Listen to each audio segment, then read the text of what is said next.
Canoopsy here, and things look a little bit different today. I'm using a new lens, and my whole sort of setup looks kind of different overall. It's a bit of a work in progress to make this whole sort of space look a little bit better, so stay tuned.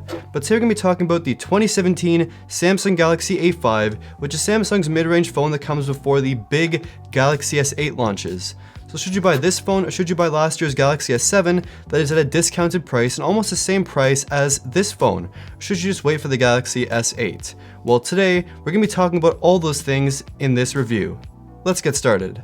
Okay, so first, the design. It kind of looks like a blacked out Galaxy S7 from all angles, except the back where the camera looks smaller. You also have a USB-C port here too on the bottom, which is so satisfying to see on a Samsung phone, especially after the whole Note 7 thing. But weirdly enough, there's a side-mounted speaker near the top of the phone that does not sound very good at all. At least your hand won't cover it, but it does sound really terrible, and it's just so odd to have it so high up on the phone. But besides that, the phone does feel great in the hand, and it's very sturdy and high quality, and it's also water resistant here too at IP68.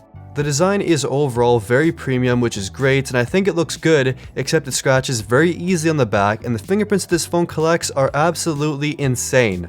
The phone can look gross very quickly, so keep a cloth handy. But at the front, the display is awesome. It's 5.2 inches, 1080p, and it's an AMOLED panel, giving it very vibrant colors and deep dark blacks. It's amazingly vibrant, it's sharp for a 1080p panel, and the brightness all contribute to a screen that's almost as good as the S7, but not as good as the S7. That very useful always on display feature from the S7 transfers here as well, which is really great to see. So for specifications, you're getting the Exynos 7880 processor and 3GB of RAM, and as a mid-range phone, this processor really helps the phone fly during daily use. The phone tends to be very fast with all applications and doesn't really get hot at all, and you can even do multi-window multitasking on this phone as well.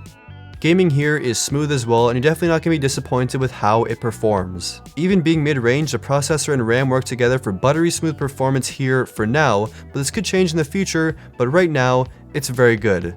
The battery on this phone is 3000 mAh, and from what I found, it tends to be great. Like, not amazingly good, but you can get about 1.5 days, no problem. The fast charging here with the wall charger is a great bonus feature, especially for a mid-range phone, but unfortunately there is no wireless charging.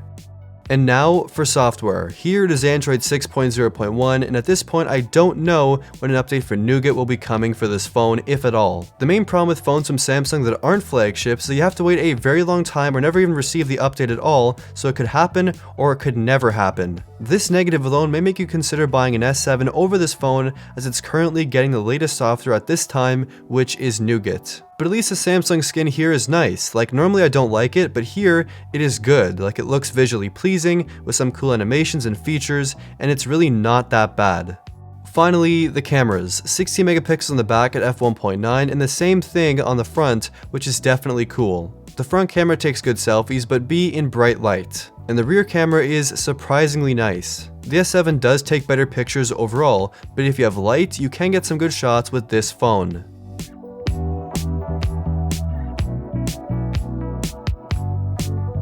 Low light performance on this phone suffers a bit too, with a lot of shots coming out shaky and blurry, and this is because of the lack of optical image stabilization, and video does suffer too, with all movement kind of looking a bit horrible and shaky and jittery.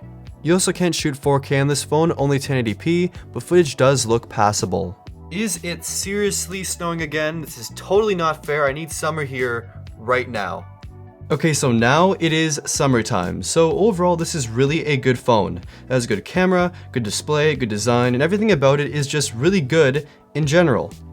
But here's the thing, it costs about $350 or $375 US, brand new and unlocked, and the Galaxy S7 costs about $450 or $475 new and unlocked, and the prices are pretty close, especially when you get the Galaxy S7 as a flagship phone with a flagship processor, a better screen, a better camera, and a whole bunch of other features too.